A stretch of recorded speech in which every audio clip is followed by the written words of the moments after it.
Welcome to the virtual office training. Today we will learn how to quickly fill serial numbers in a table column.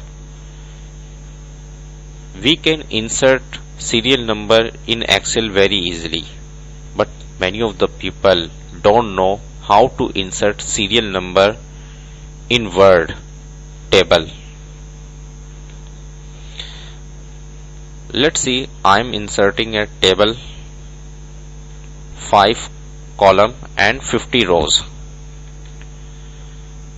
If I have to insert serial number here, many of the people insert 1, insert 2, 3, 4, 5,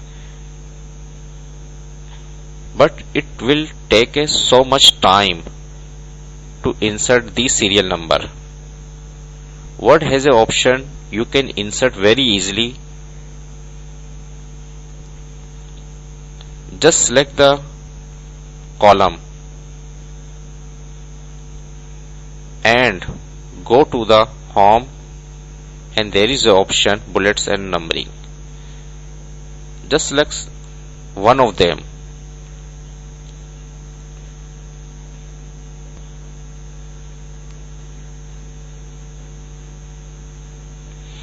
I want to insert these numbering. Just click here. Now you can see I inserted the serial number 1 to 50 very easily, very quickly.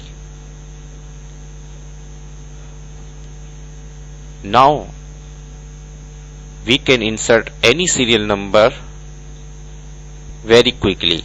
Hope this tip will be very helpful for you. Thanks for watching.